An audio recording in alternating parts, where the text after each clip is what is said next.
हरे कृष्णा। आप सभी लोगों का स्वागत है आज के सेशन में। हरे कृष्णा, मेरी आवाज आ रही है? आप लोग सुन पा रहे हैं?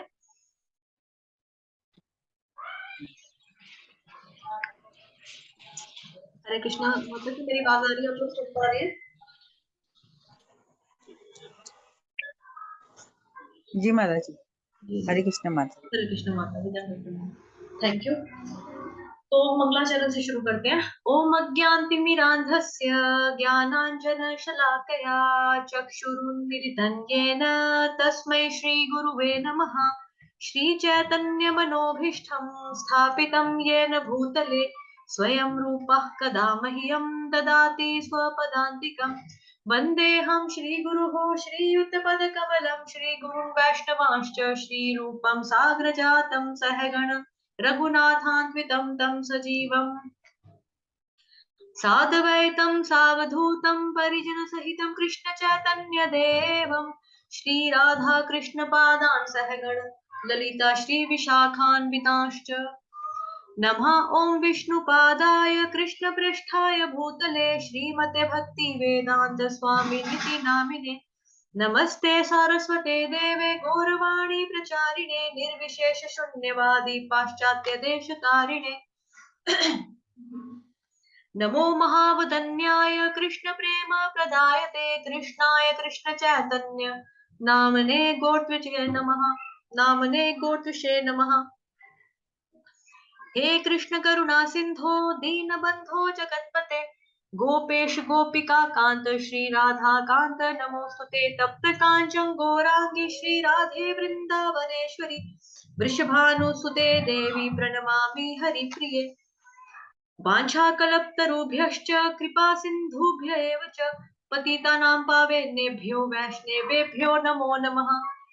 जय श्री कृष्ण चैतन्य प्रभु नित्यानंद श्री अद्वैत गदाधर श्रीवासादि गौर भक्त वृंद। हरे कृष्ण कृष्ण कृष्ण हरे हरे हरे राम राम राम हरे हरे। हरे कृष्ण कृष्ण कृष्ण हरे हरे हरे राम राम राम हरे हरे। हरे कृष्ण कृष्ण कृष्ण हरे हरे हरे राम राम राम हरे हरे। हरे कृष्णा। आप सभी लोगों का स्वागत है आज के सेशन में। क्या आप लोगों को स्क्रीन नजर आ रही है बुक की पीडीएफ?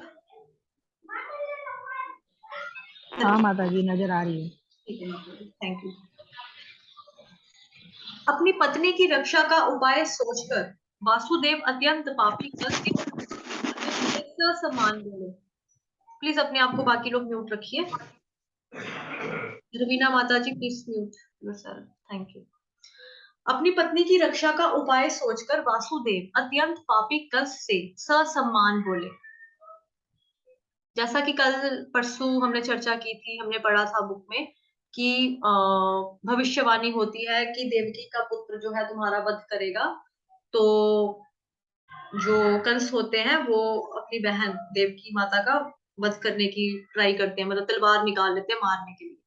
तो जो वासुदेव जो होते हैं, मतलब जो देवकी माता के अभी जस्ट न्यूली वेडिड कपल हैं दोनों, तो उनकी जस्ट शादी हुई है अभी, तो वो उनको अपनी पत्नी, अब एक पुरुष का धर्म है कि अपनी बीवी बच्चों की रक्षा करना, तो वही वो सोच रहे हैं और उसके लिए वो क्या कर रहे हैं, ससम्मान बोल रहे हैं, बहुत ही आदरता पूर्वक बोल रहे हैं। वो किसको? कंस को।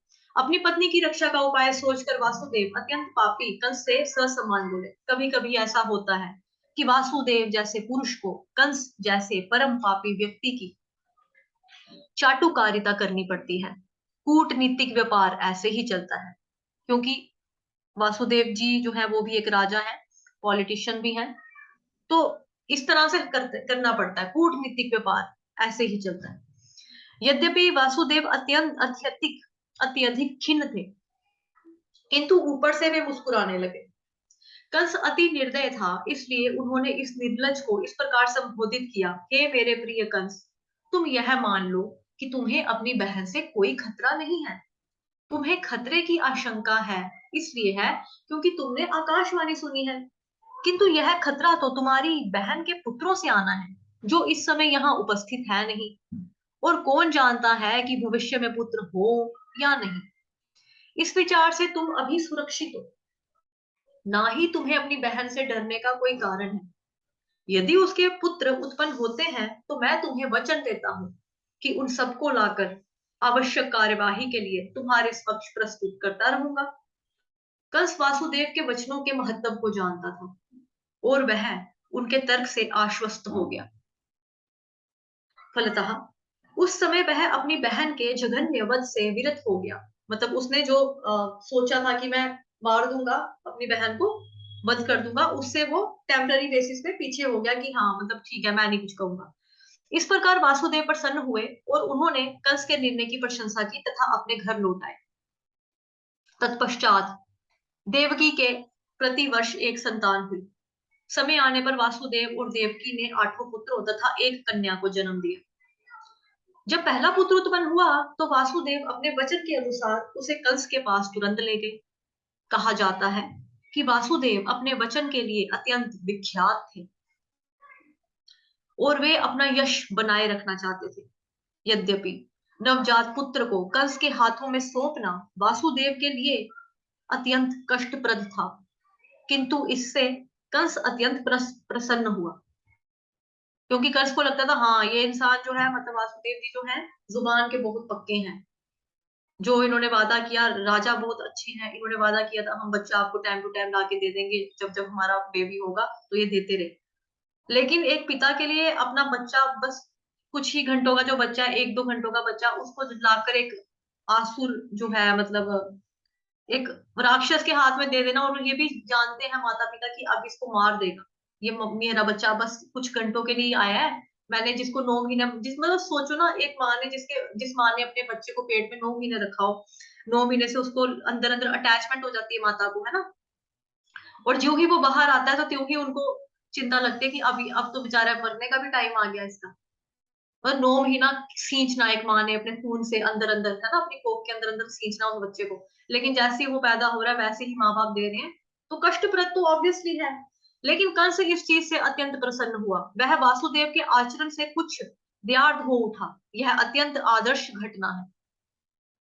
वसुदेव जैसे महात्मा के लिए अपना कर्तव्य पालन करते हुए भी कुछ भी कष्ट नहीं होता। वासुदेव जैसा विद्वान पुरुष बिना हिचक के अपना कर्तव्य का पालन करता है, जबकि कंस जैसा असुर कोई भी घृणित कर्म करने में हिचकिचाता नहीं है। इसलिए कहा गया है कि साधु पुरुष सभी प्रकार का कष्टमय जीवन सहन कर सकता है। विद्वान पुरुष अनुकूल परिस्थितियों की प्रतीक्षा किए बिना अपना कार्य कर सकता है। कंस जैसा नृशंस व्यक्ति कोई भी पाप कर सकता है, और एक भक्त भगवान को प्रसन्न करने के लिए सब कुछ न्यौछावर कर सकता है। वसुदेव के व्यवहार से कंस संतुष्ट हो गया। वसुदेव के व्यवहार से कंस संतुष्ट हो गया। वह यह देखकर आश्चर्यचकित था कि वसुदेव ने अपने वचन का पालन किया। अतः उन पर दयालु तथा प्रसन्न होकर इस प्रकार बोलने लगा, हे वासुदेव, इस पुत्र को मुझे भेंट करने की कोई आवश्यकता नहीं है। मुझे इस पुत्र से कोई खतरा नहीं है। मैंने सुना है कि तुम्हारा तथा देवकी का 8वां पुत्र मुझे मारेगा, तो फिर मैं इस पुत्र को व्यर्थ ही क्यों स्वीकार करूं? तुम इसे वापस ले जा सकते हो।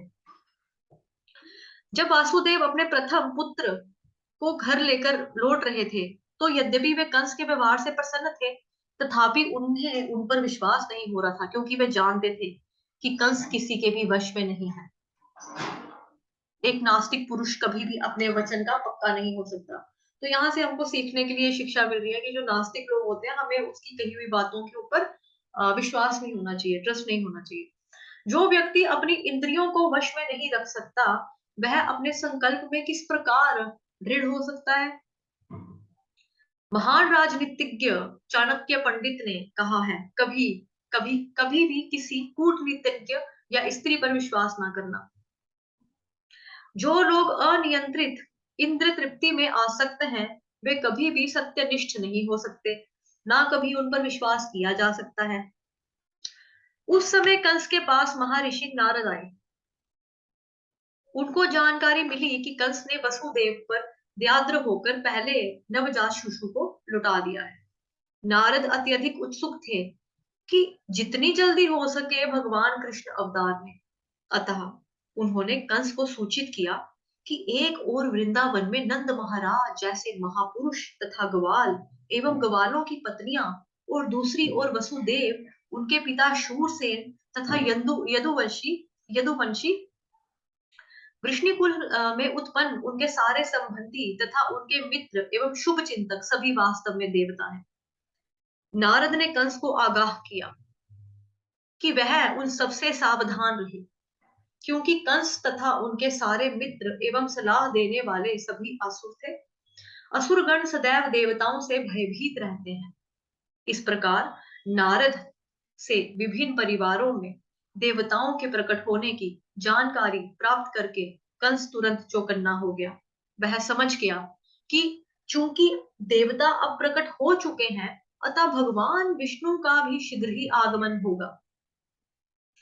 उसने तुरंत अपने बहनोई वसुदेव तथा बहन देवकी को बंदी बना लिया और उन्हें कारागार में डाल दिया। वसुदेव तथा देवकी लोहे की सांकले पहने, सांकले मतलब जंजीरें जिसको बोलते हैं ना, जंजीर, उसको संगल भी कहते हैं, जंजीर भी कहते हैं, उसी को सांकले कहा गया। लोहे की सांकले जो कि लोहे की होती है, पहने कारागार में प्रतिवर्ष एक पुत्र को जन्म देते रहे और कंस प्रत्येक बालक को विष्णु का अवतार समझकर एक एक करके मारता रहा। वह 8वें पुत्र से विशेष रूप से भयभीत था, किंतु नारद के आने के पश्चात वह इस निष्कर्ष पर पहुंचा कि कोई भी बालक कृष्ण हो सकता है, अतः वासुदेव और देवकी से उत्पन्न सभी संतानों को मारना ही श्रेयस्कर रहेगा। अनम्यूट करिए अपने आप को, जो भी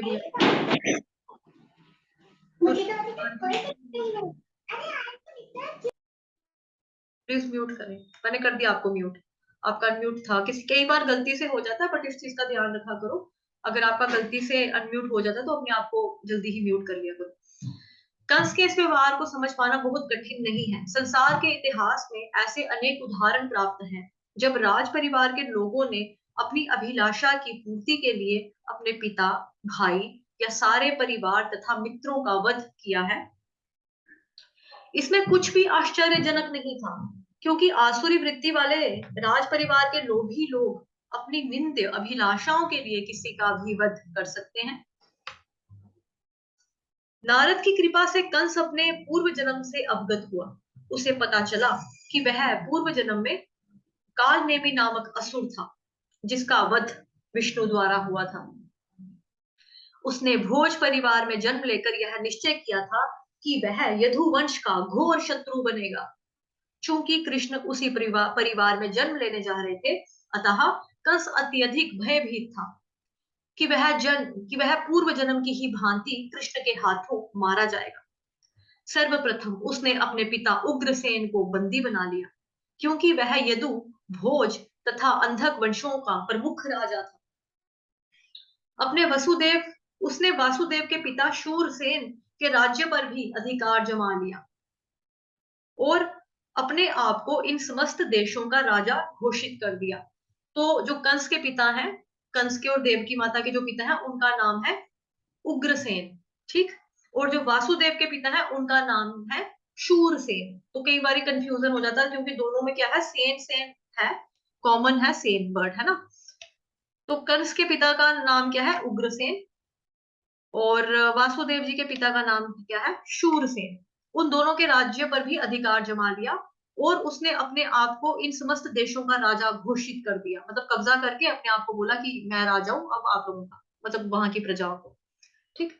इस प्रकार लीला पुरुषोत्तम भगवान श्री कृष्ण के अंतर्गत भगवान श्री कृष्ण का अवतरण नामक प्रथम अध्याय का भक्ति वेदांत तात्पर्य पूर्ण हुआ।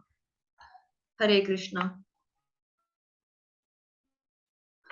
तो अभी हमारे पास समय तो काफी है। आप लोग क्या चाहते हैं कि सेकंड चैप्टर आज ही शुरू करते हैं या कल पढ़ना चाहते हैं? अपने आप को अनम्यूट करके बता सकते हैं। हरे कृष्णा। अभी स्टार्ट कर देते हैं माता जी। चलिए ठीक है माता जी, ओके। तो सेकंड चैप्टर का जो शीर्षक है वो है देवताओं द्वारा गर्भस्थ भगवान कृष्ण की स्तुति। राजा कंस ने न केवल यदु, भोज तथा अंधक वंशों के राज्यों तथा शूरसेन के राज्य को अपने अधिकार में कर लिया, अपितु उसने अन्य सभी आसुरी राजाओं से मैत्री भी स्थापित की। उनके नाम हैं प्रलंब, बक, चाणूर, तृणावर्त, अघासुर, मुष्टिक, अरिष्ट, द्विविद, पूतना, केशी तथा धेनुक। तो क्या किया इसने कंस ने, जो सपोर्ट करने वाले थे यदुवंशियों को, जो जो राजा अच्छे थे, उन लोगों को इसने क्या किया, हराकर उनके राज्य को कब्जा कर लिया। ठीक है। और जो आसुरी लोग थे, जो राक्षस लोग थे, वैसे वाले जो आसुरी गुण के जो लोग थे, वो वाले राजाओं से इसने दोस्ती जो थी, फ्रेंडशिप बना ली, फ्रेंडशिप की। तो उन्हीं राक्षसों के ये नाम हमने अभी जस्ट पढ़े। उस समय जरासंध मगध प्रांत, जिसे आजकल बिहार राज्य के नाम से जाना जाता है, वहां का राजा था जरासंध। इस तरह कूटनीति से कंस ने जरासंध के संरक्षण में उस समय का सबसे शक्तिशाली राज्य सुगठित कर लिया। उसने बाणासुर तथा भौमासुर जैसे राजाओं से भी मैत्री स्थापित कर ली। जब तक कि वह सर्वाधिक प्रबल नहीं बन पाया, फिर वह यदुवंश के प्रति, जिसमें कृष्ण को जन्म लेना था, अत्यधिक शत्रुता बरतने लगा। कंस के द्वारा सताए जाने के कारण यदु, भोज तथा अंधक राजा अन्य राज्यों यथा कुरु, पंचाल, केकय, शाल्व, विदर्भ, निषद, विदेह तथा कौशल राज्य की शरण में जाने लगे। कंस ने यदु राज्य तथा उसी के साथ भोज तथा अंधक राज्यों की एकता को ध्वस्त कर दिया, क्योंकि जो अच्छे अच्छे राजा थे, उन लोगों की आपस में बनती थी, वो लोग एकजुट होकर रहते थे, तो उनकी जो एकता थी, यूनिटी थी, उसको उसने खत्म कर दिया। उसने उस समय भारतवर्ष नाम से विख्यात विशाल भूभाग में अपनी स्थिति सुदृढ़ कर ली।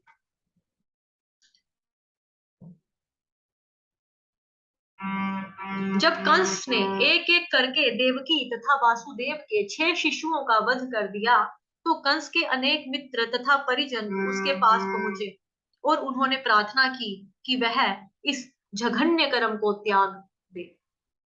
किंतु बाद में वे सब कंस के प्रशंसक बन गए। जब देवकी 7वीं बार गर्भवती हुई, तो उनके गर्भ में अनंत नामक कृष्ण का पूर्ण अंश प्रकट हुआ। अनंत नामक कृष्ण का पूर्ण अंश मतलब कि अनंत शेषनाग, जिन्हें हम कहते हैं ना, जो कृष्ण भगवान जी के साथ आए हैं बलराम जी के रूप में। बलराम भगवान है ना, बलराम भगवान को ही जब 7वीं बार गर्भवती होती है देवकी माता, प्रेग्नेंट होती है 7th टाइम, तो उनकी कोख में जो आते हैं वो कौन आता है? अनंत। उनके गर्भ में अनंत नामक कृष्ण का पूर्ण अंश प्रकट हुआ। देवकी हर्ष तथा विषाद से अभिभूत थी। वे हर्षित थी क्योंकि उन्हें पता था कि उनके गर्भ में भगवान विष्णु ने आश्चर्य लिया है। किंतु साथ ही वे खिन्न थी कि शिशु के उत्पन्न होते ही कंस उसका वध कर देगा। उस समय भगवान श्री कृष्ण ने कंस के द्वारा किए गए अत्याचारों से यदुओं की भयभीत स्थिति पर दयालु होकर अपनी अंतरंगा शक्ति योग माया को प्रकट होने का आदेश दिया। कृष्ण संपूर्ण ब्रह्मांड के स्वामी हैं, किंतु यदुवंश के वे विशेष रूप से स्वामी हैं। योग माया भगवान की प्रमुख शक्ति है। वेदों में कहा गया है कि श्री भगवान की अनेक शक्तियां हैं। प्रास्य शक्ति विविधैव श्रूयते। ये विभिन्न शक्तियां बाहर तथा भीतर से कार्य कर रही हैं, और योग माया समस्त शक्तियों में प्रमुख है। उन्होंने आदेश दिया कि योग माया ब्रज भूमि वृंदावन में अवतरित हो, जो सदैव सुंदर गौओं से पूरित तथा सुशोभित रहता है। वासुदेव की एक पत्नी रोहिणी वृंदावन में राजा नंद तथा रानी यशोदा के घर में निवास कर रही थी। कंस के अत्याचारों से भयभीत होकर न केवल रोहिणी, अपितु अन्य अनेक यदुवंशी सारे देश में बिखर चुके थे। कुछ तो पर्वतों की गुफाओं में रह रहे थे। अतः भगवान कृष्ण योग माया से इस प्रकार बोले, देवकी तथा वासुदेव कंस के कारागार में बंदी हैं, और इस समय मेरा पूर्ण अंश शेष देवकी के गर्भ में है। तुम शेष को देवकी के गर्भ से रोहिणी के गर्भ में स्थानांतरित कर सकती हो। इस व्यवस्था के बाद मैं अपनी समस्त शक्तियों के सहित स्वयं देवकी के गर्भ में अवतरित होने जा रहा हूं। फिर मैं देवकी तथा वासुदेव के पुत्र के रूप में प्रकट होऊंगा। तब तुम वृंदावन में नंद यशोदा की पुत्री के रूप में प्रकट होना, क्योंकि तुम मेरी सह भगनी के रूप में जन्मोगी, और चूंकि तुम शीघ्र इंद्रिय तृप्ति की इच्छाओं की पूर्ति करोगी, अतः संसार के सभी लोग सभी प्रकार की मूल्यवान भेंटों यथा अगुरु, बत्ती, पुष्प तथा यज्ञ की हवि से तुम्हारी पूजा करेंगे। जिन लोगों को भौतिकता से प्रेम है, वे तुम्हारे अंश के विभिन्न रूपों में, जो दुर्गा, भद्रकाली, विजया, वैष्णवी, कुमुदा, चंडिका, कृष्णा, माधवी, कन्यका, माया, नारायणी, ईशानी, शारदा तथा अंबिका नाम से अभिहित होंगे, वे तुम्हारी पूजा करेंगे। कृष्ण तथा योग माया भाई तथा बहन, परम शक्तिमान तथा परम शक्ति के रूप में प्रकट हुए। यद्यपि शक्तिमान तथा शक्ति में कोई स्पष्ट अंतर नहीं है, तथापि शक्ति सदैव ही शक्तिमान के अधीन रहती है। जो लोग भौतिकतावादी हैं, वे शक्ति के उपासक हैं, किंतु जो अध्यात्मवादी हैं, वे शक्तिमान के पूजक हैं। कृष्ण परम शक्तिमान है और भौतिक जगत में दुर्गा परम शक्ति है। वास्तव में वैदिक संस्कृति में लोग शक्तिमान तथा शक्ति दोनों की ही एक साथ पूजा करते हैं। विष्णु तथा देवी के ऐसे ही लाखों मंदिर होंगे, और कहीं कहीं तो इन दोनों की एक साथ पूजा की जाती है। शक्ति, दुर्गा अथवा कृष्ण की बहिरंगा शक्ति के उपासकों को सरलता पूर्वक सभी प्रकार की भौतिक सफलताएं प्राप्त हो सकती हैं, किंतु यदि कोई आध्यात्मिक दृष्टि से ऊपर उठना चाहता है, तो उसे कृष्ण चेतना यानी कि कृष्ण भावनामृत के अनुसार शक्तिमान की पूजा करनी चाहिए। भगवान ने योग माया से यह भी घोषित कर दिया कि उनका पूर्ण अंश अनंत या शेष देवकी के गर्भ में स्थित है। रोहिणी के गर्भ में बलपूर्वक ले जाए जाने के कारण वे संकर्षण कहलाए, और वे समस्त दैवी शक्ति के बल के स्रोत होंगे, जिसके द्वारा लोग जीवन का सर्वोच्च आनंद, जिसे रमण कहते हैं, प्राप्त कर सकेंगे। अतः पूर्णांश अनंत अपने अवतार के पश्चात संकर्षण या बलराम नाम से प्रसिद्ध रहेंगे होंगे।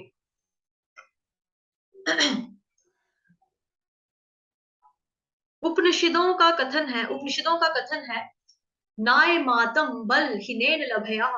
तात्पर्य यह है कि कोई परमेश्वर या किसी प्रकार के आत्म साक्षात्कार के परम स्तर को तब तक प्राप्त नहीं कर सकता जब तक बलराम की पर्याप्त कृपा ना हो। बल का अर्थ शारीरिक शक्ति नहीं है, ना ही शारीरिक शक्ति से किसी को आध्यात्मिक सिद्धि मिल सकती है। उसमें आध्यात्मिक शक्ति होनी चाहिए, जो बलराम या संकर्षण द्वारा प्रदत्त की जाती है। अनंत या शेष उसी शक्ति का स्रोत है जो समस्त लोकों को उनकी विविध स्थितियों में धारण किए रहती है। भौतिक रूप से धारण करने की यह शक्ति गुरुत्वाकर्षण कहलाती है, किंतु वास्तव में यह संकर्षण शक्ति का ही प्रदर्शन है। बलराम या संकर्षण आध्यात्मिक शक्ति या आदि गुरु है। अतः भगवान नित्यानंद प्रभु, जो बलराम के अवतार भी हैं, आदि गुरु हैं, और गुरु भगवान बलराम का प्रतिनिधि होता है, जो आध्यात्मिक शक्ति प्रदान करता है। श्री चैतन्य चरितामृत में उसकी पुष्टि की गई है कि गुरु कृष्ण की कृपा का प्राकट्य है। जब भगवान ने योग माया को इस तरह आदेश दिया, तो उसने उनकी प्रदक्षिणा की, और तब उनकी आज्ञा अनुसार वह इस भौतिक जगत में प्रकट हुई। जब भगवान की परम शक्ति योग माया ने शेष को देवकी के गर्भ से रोहिणी के गर्भ में स्थानांतरित किया, तो वे दोनों ही योग माया के वश में थी, जिसे योग निद्रा कहते हैं।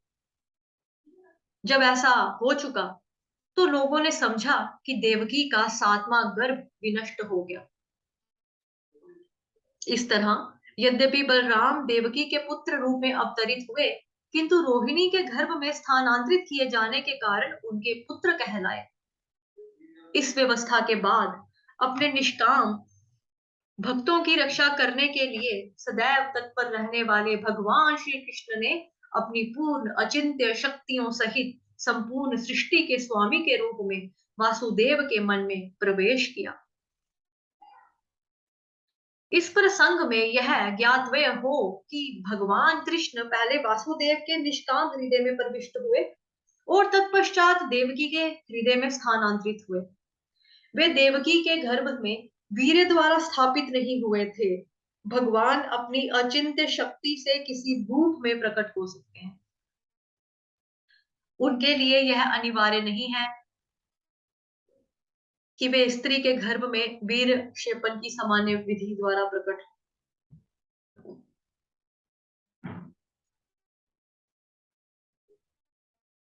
जब वसुदेव भगवान को अपने हृदय में धारण किए हुए थे तो वे उस देदीप्यमान सूर्य की भांति लग रहे थे, जिसकी प्रखर किरणें सदा असह्य होती हैं और सामान्य जनों को झुलसाने वाली होती हैं। वसुदेव के शुद्ध निष्काम हृदय में स्थित भगवान का रूप कृष्ण के आदि रूप से भिन्न नहीं था। कहीं भी और विशेष रूप से हृदय के भीतर श्री कृष्ण का रूप का उदय धाम कहलाता है। धाम से कृष्ण के केवल रूप का ही नहीं अपितु उनके नाम, गुण तथा साज सामान का भी बोध होता है। यह सब एक साथ प्रकट होता है। इस प्रकार भगवान का शाश्वत रूप अपनी पूर्ण शक्तियों समेत वासुदेव के मन से देवकी के मन में उसी तरह स्थानांतरित हुआ जिस प्रकार अस्त होते हुए सूर्य की किरणें पूर्व में उदय होने वाले पूर्ण चंद्रमा में चली जाती हैं।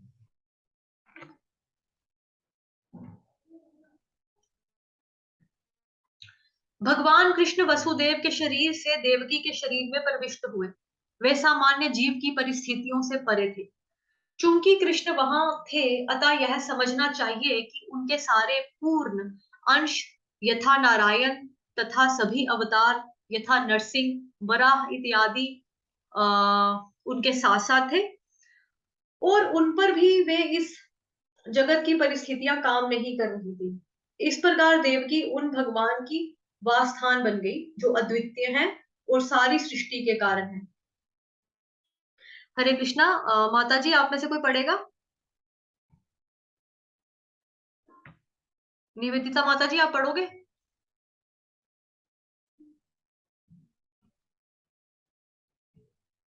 हरे कृष्णा। निवेदिता माता जी, आपको आवाज आ रही है मेरी?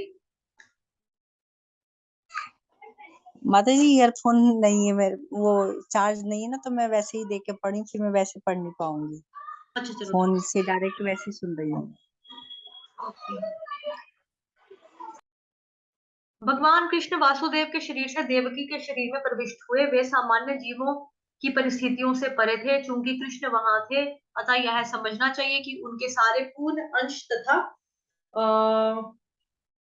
नारायण तथा सभी अवतार यथा नरसिंह, वराह इत्यादि उनके साथ साथ थे और उन पर भी इस जगत की परिस्थितियां काम नहीं कर रही थी। इस प्रकार देवकी उन भगवान की वासस्थान बन गई जो अद्वितीय है और सारी सृष्टि के कारण है। यद्यपि देवकी परम सत्य का वासस्थान बन गई, किंतु कंस के घर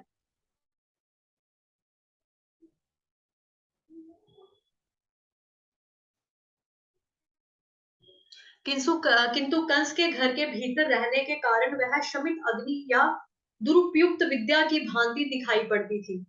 जब अग्नि किसी पात्र में रखी जाती है या किसी बंद घड़े में रखी जाती है, तो अग्नि की प्रकाशमान किरणें दिखाई नहीं देती। इसी प्रकार से वह दुरुपयुक्त ज्ञान जिसे सामान्य जनता को लाभ नहीं पहुंचता, प्रशंसित नहीं होता, इसी प्रकार देवकी कंस के महल के कारागर में दीवालों की भीतर रखी गई थी, जिसे जिससे कोई भी उनके इस दिव्य सौंदर्य को नहीं देख सकता था, जो उनके गर्भ में भगवान के आने से उत्पन्न हुआ था।